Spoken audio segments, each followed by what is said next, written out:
Today I'm going to have a play with my Gelli plate and I'm going to show you a few different techniques.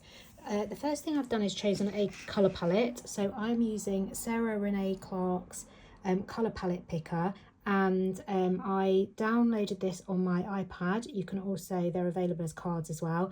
And since I got this, I found it really helpful to help me choose a colour palette and make sure that my prints and collage papers that I make are cohesive.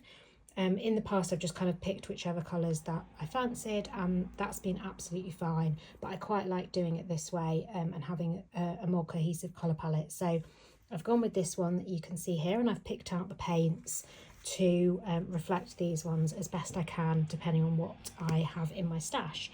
So I've got various different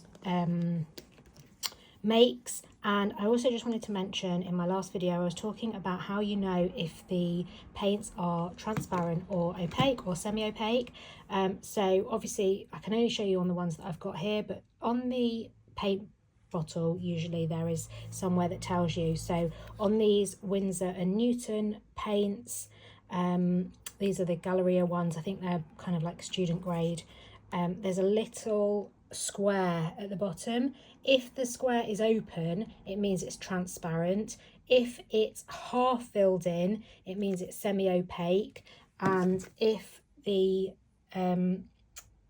square is filled in completely, then that means it's completely opaque. So that helps you know when you're pulling your prints which layer to put where, and therefore which colour you want to use where. It's a bit of trial and error in terms of whether you use transparent or opaque in which layer. It does different things. So that's another later video that I could show you. On these PBO ones, not quite sure how to say it, it says in bold letters at the bottom of the tube whether they are opaque or transparent. So that's really straightforward, or it'll say semi-opaque. So you can have a look on your bottle to find out what you're using, and that will help you. Okay, so we're going to have a play with the plates. I've got my small 6x6 plate, and I have got some paper to the side ready for me to roll it off onto, and I've got some smaller pieces of paper to pull the prints. I've not made sure that they're exact, but they will fit on this Gelli plate. I like using the small Gelli plate because I find that it's more easier just to grab and sort of get started with than my bigger plate. If I want a full A4 print, then I will use my 8x10, or you could use a 9x12. But if I'm just doing collage papers or I just want to play with techniques, then this small plate is quite a good one to play around with. So I've got a couple of things that I'm going to play around with today. One is a spray water bottle to see what kind of effect it has using the water on the paint, and I've also got some IPA, which is like an alcohol, to see how that resists the paint as well. The other thing that I wanted to show you, I thought I brought over a black paint but I didn't, is I'll just show you with this. I quite like to just take black on the Gelli plate and just take a complete print of the black paint, and then I use it and I do some doodles and mark making in either white Posca pen or Tipex whitener, and that just creates a really nice contrast which I can use in my journal. And I'll just show you my journal spread that I've used some of those pieces in, and I just really like the contrast in the way, because it's quite a colourful background, there's a lot going on. So using that black, you could obviously use just a piece of black card or black paper, but I quite like pulling a print just with black. So I was going to do that, but I don't think I brought my black paint over, so that's, oh yes I did, it's here. Okay, so we'll just do that. So that's probably a bit too much paint, you just need a pea-sized amount. That is something that you get used to with practice.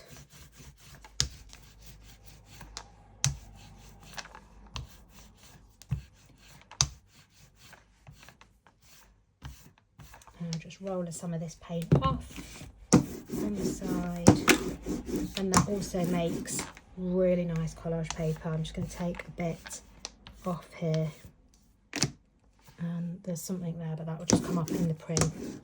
Okay, so rolled that off to the side. I've got two different rollers here, a small and a large one. I'll probably just use the larger one, and I'm going to take that print. You can see that there is some oils from the last time I printed, and that's kind of resisting the paint. That doesn't matter to me at all, because that just adds to the print. So I'll just take that off. Oh, there was some nice blue metallic paint on there as well, left over from a previous print, so that's actually made something quite nice. So it's not the thick black that I got from that print I showed you, which is what I wanted. So I'm just going to add some more paint, more black paint, or take another print.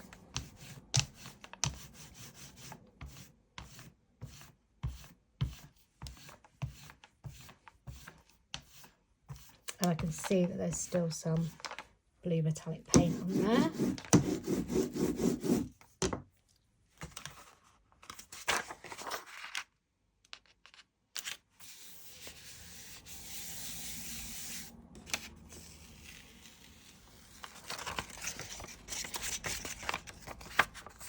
Okay, so like I say, there is some patchiness. If I put more paint on, then I could get that thick black layer, which is really nice for creating that contrast. Okay, so I'm going to go in with my colour palette that I mentioned. Pea-sized amount of paint.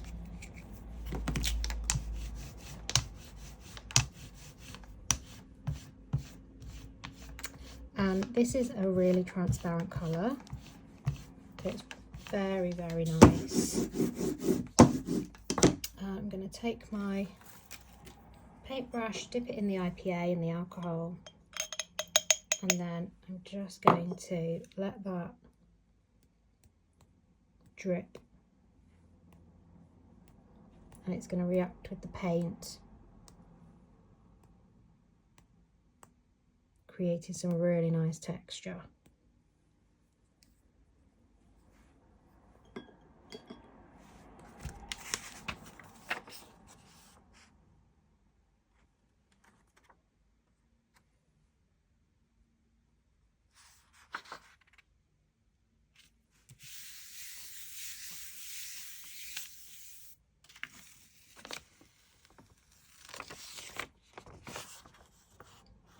Okay, so I'm going to try it with a more opaque paint to see.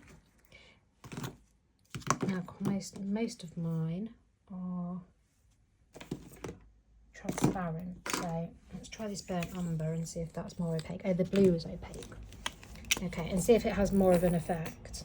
Oops, quite a lot of paint there. Okay, so you can see how much more opaque this colour is. So that's going to give us a really thick, nice coverage. Roll it off. And let's have another play with the IPA.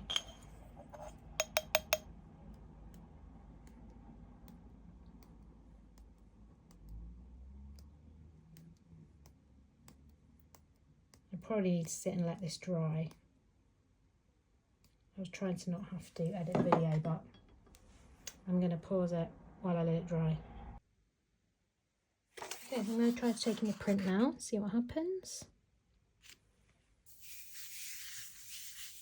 Just pressing down really lightly. Taking the print. So it's not had a huge effect.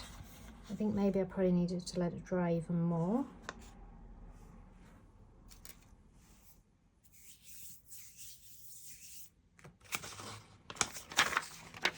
Take another one. There's paint left.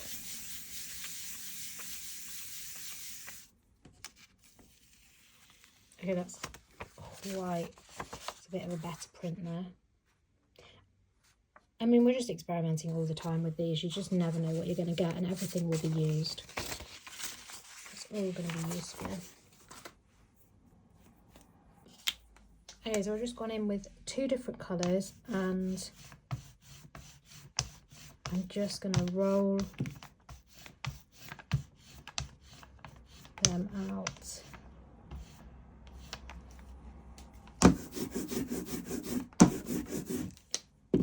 Together, and this time I'm going to try the water. Leave those ones out of the way. I'm just going to spray the water. And let's see what an effect this has now. It will have more of an effect if I let it dry, but I don't have time for that.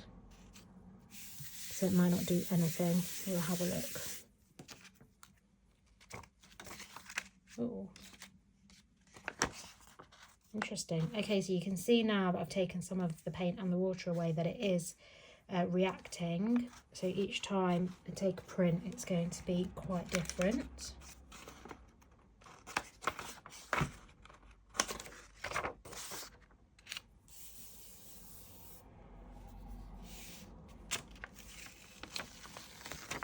Oh, that's nice. So if I'd have taken that on a previous print like this, that could have been even more interesting, putting that on top of that.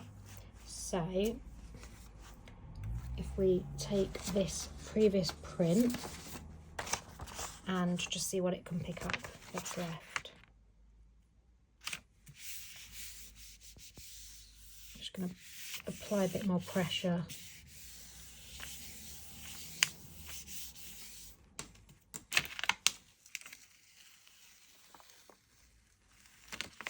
Okay, so that's nice. It's just picked up some of the water and paint that was left behind.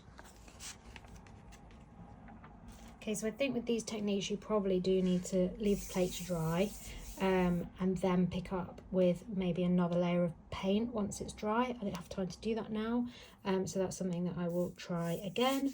But it's all about experimenting and having fun, and as you can see, I have made some really nice prints which I can actually go back in and put more layers on top of in this colour palette.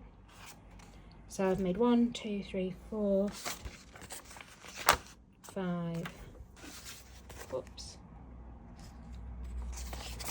6, 7, and I've got the sheet that I was rolling off onto as well. That is all in around 10 minutes. So you can grab your small jelly plate and you can get some really nice quick prints just using one technique. Doesn't have to be ages. You don't need whole hours and hours to create. You can do that, and then you can get going with another project. So you've got collage papers there now, so I can now use these and I can make a journal spread in this colour palette.